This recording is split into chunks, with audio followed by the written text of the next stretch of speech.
but we missed them.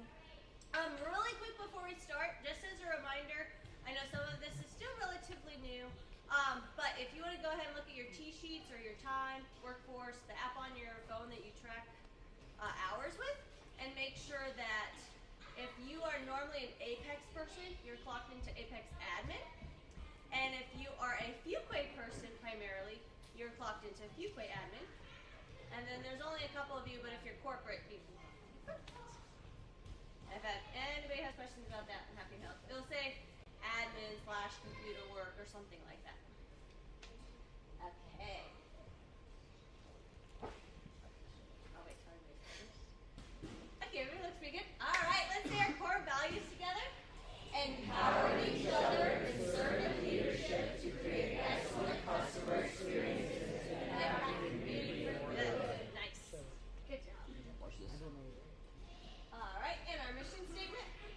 Sharing the love of Jesus with our community through the sport of ninja.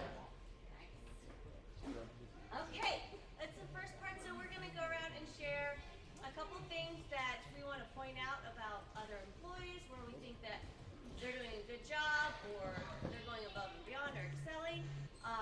Again, silence is okay, so if you need to take a moment and think, that's great. And then we'll do it for a few minutes. Megan! I just want to shout out the Apex Weekend crew.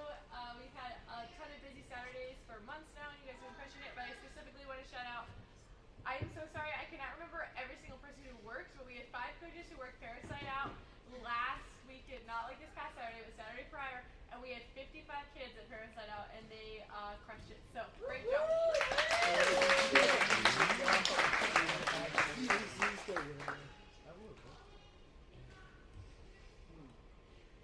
just want to say thank you to everybody for helping while I was out for the other knee replacement. You guys all rocked it, and just very grateful for all of you. So thank you.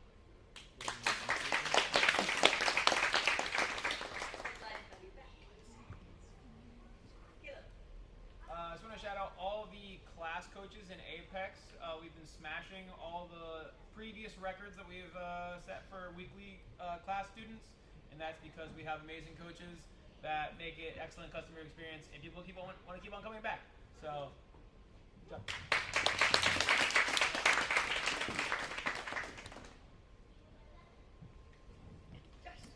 Shout out Wesley and Josh Auer for their rigging on Mondays. They set up the big section and the small section, and they do the work that no one else wants to do, and they should get all the credit for that. So, yeah. No, it's just Josh and Wesley, from what I hear. I see hand. Isabella!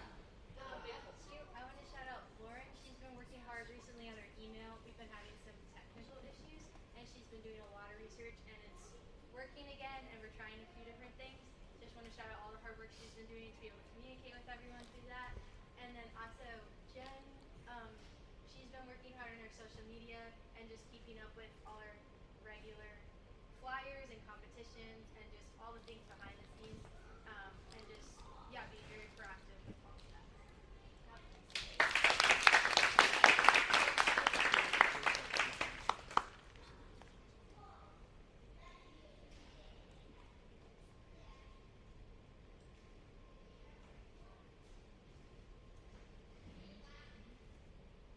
Hey, you guys are amazing. I have a shout out for Caleb building this new slide. Looks amazing. The kids love it, and it's very fast. A little less choppy.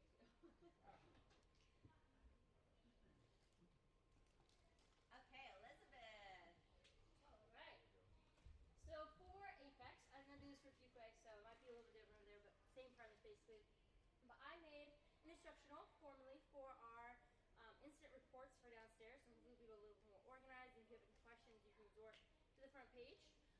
But basically, yeah, it's just to make sure that if you have any questions on whether or not you should fill it out or not, you know basically who to contact, who to fill it out, and what kind of injury takes place in need for an incident report.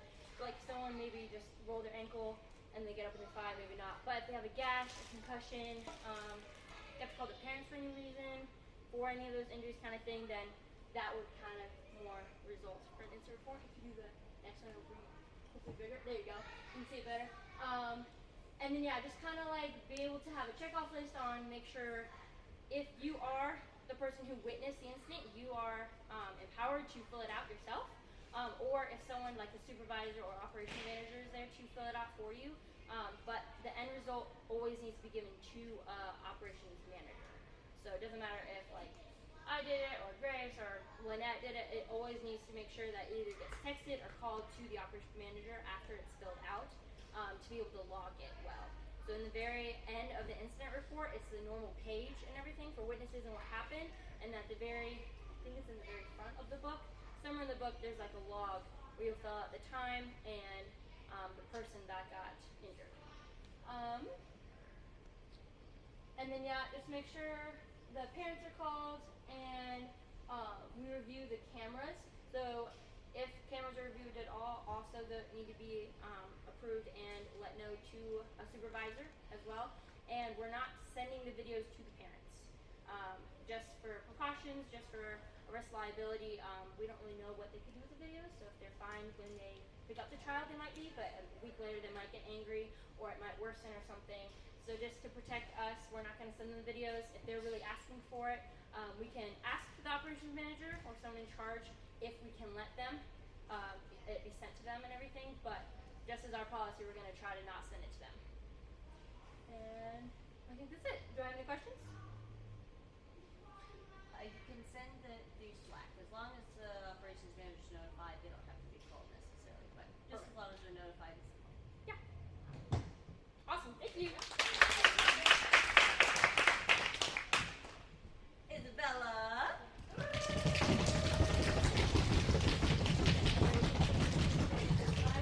So we won a Maggie Award this year.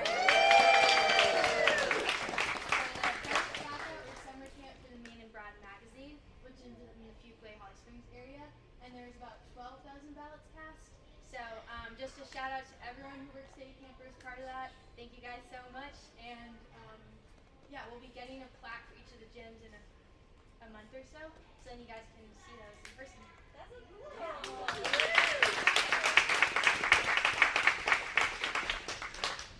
Thank you, Isabella, for helping orchestrate that. Megan. Okay, we have spring community events. So what this looks like. Sarah's making a disturbance. No, I'm just kidding. So what community events are, if you do not know, basically what happens is you go out to schools that, or like a field that maybe has a ton of different vendors at it, and basically we bring our like mobile rig and we have some balance obstacles and things, and we also usually have a tent and like a table with information at it. So basically how it works is you would go to it and you could either be spotting the kids on the rig, or if you know the information, you could be behind the table or kind of swapping out with people, because sometimes it can get hot and tiring. But they're super fun. You get to meet a lot of new people and get to talk about Rock Solid and hang out with a lot of new kids who get interested in it just from being on the rig. But basically we have a bunch coming up. We do have one that is not this upcoming Saturday, but the next, that Hannah and Caleb are going to be driving the rig to, potentially if we get the rig in time. But if anybody would like to register for any of the upcoming ones, or say that you could work it, you know, if 15 of you say that you can all work one, it's not going to be all 15 of you, but we can pick and choose basically. So if you guys want to scan the QR code and go on there and then let me know, so that way I don't have to be begging people to work them. That would be amazing. But they're super fun, and they're all on Saturdays for at least these ones. So yeah, awesome. And what's your question, just So are y'all planning on doing like carpooling like the race blocks, or just so we can do some of that driving? Yeah, so usually for all of them, he asked about carpooling. Usually for all of them, like the Holly Springs one, we almost always meet at the Apex Gym. We meet here and we all hop in the truck together. If you're going in the early morning, say if it's a longer event that's kind of split into two shifts, you might need to like carpool with someone later to get to the event if you're in the later half. But if you are in the group that's either in the morning or in the evening, you can carpool amongst with other people. And then for the Rollsville ones, specifically like the Wake Forest and Rollsville, those are a lot further, so most likely they would be doing carpooling with it, but that will get figured out more when it's closer to it.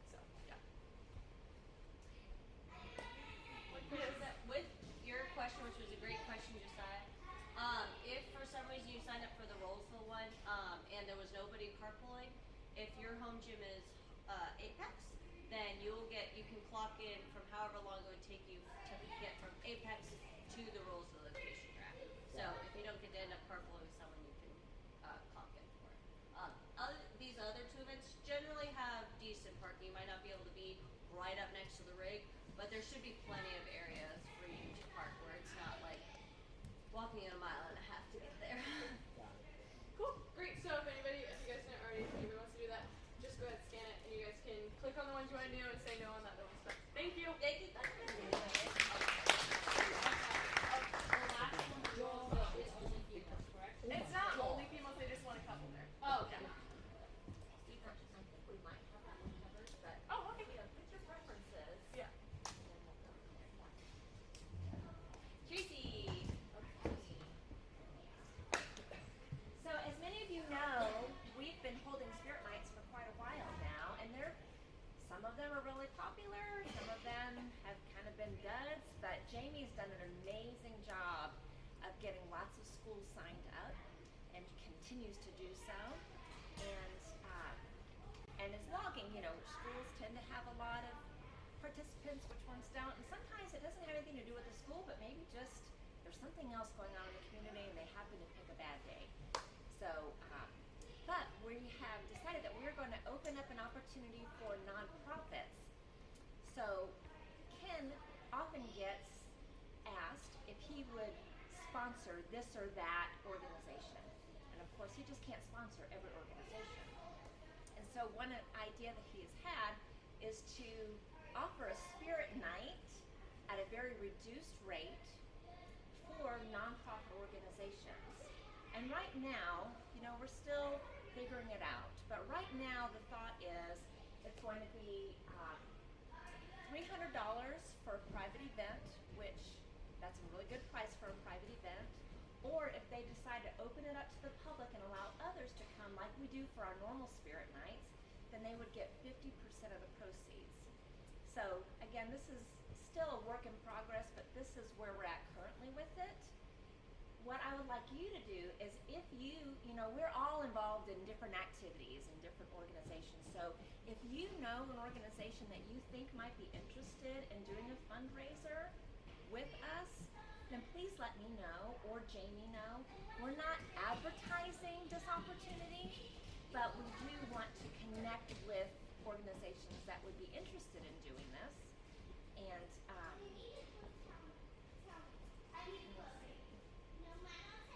And then for spirit nights have always been open to the public, but I think there's been some confusion about that. So we're hoping to clear some of that up. So just so all of you know, in case you didn't know, spirit nights that are set aside for a certain school, we'll say it's Spirit Night for Lafayette Elementary. Well, that's true, but it's also open for anyone to the public. So we're going to put it on Pike now, where when they sign up, it will say public event, Spirit Night, and then the school that is hosting. But that way, hopefully that'll help clear up so that even if you're telling the people it's open to the public, our flyers have all been saying it's open to the public, but I think people go to the website to sign up and they see Lafayette School and they're like, oh, I'm not sure if I can go. So they can go, and the proceeds will go to that school, but anybody can come. So just want to make sure we all are on the same page with that. Any questions?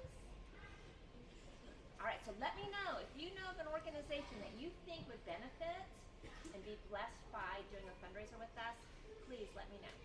Thanks. Caleb.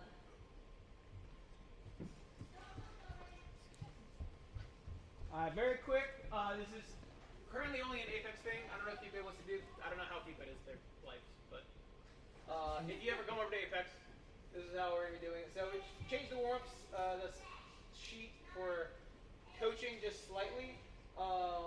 So it looks fairly normal. You have your minis coach, your warm-ups, level 1, level 2, level 3. But instead of having intro coach 1 and level 1 coach 1, like 1 and 2, we just changed it to floaters.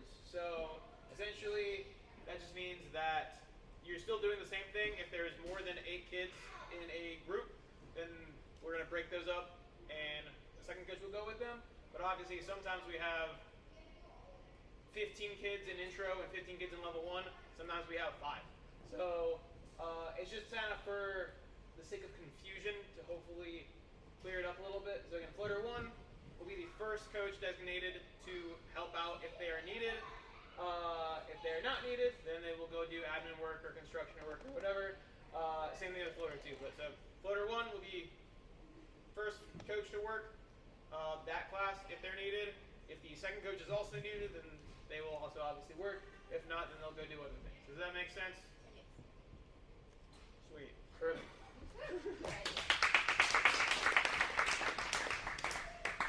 Okay, Michael Wasley was unable to be here tonight, but we are having a Roseville meeting this coming Thursday, and we're going to be meeting with some people that are going to be potentially employees there, and we're going to host another one of those in April, basically as a mini orientation for the company and kind of what they're looking for Roseville. So I know we brought it up before, but Michael wanted to ask if you guys happen to know anybody in the Roseville area who might be looking for employment. This would be a great kind of meeting to get started getting them into Rock Solid and into specifically Rock Solid Roseville. So let us know. You can contact Michael on Slack specifically, or just let one of us know and we'll pass it to him. Yeah. And then Ken is also unable to be here tonight. Let me go to Slack.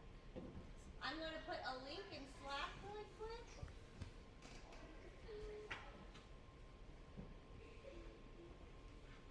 I had to wait till we started. It will be in the general channel. And this is a feedback sheet. Okay, it should be posted. For Rock Solid.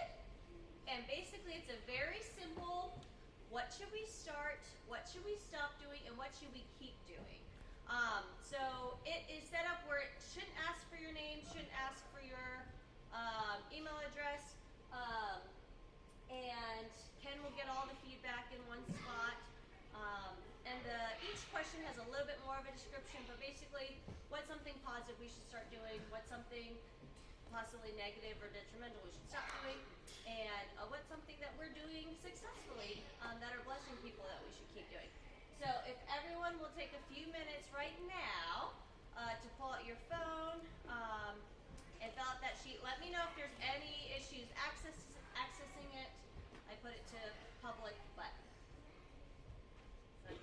okay.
You can pick it up. We're almost done, so you can pick it up in a little bit. That is super helpful feedback for Rock Solid on a whole. How we can come along, you guys, with your advice and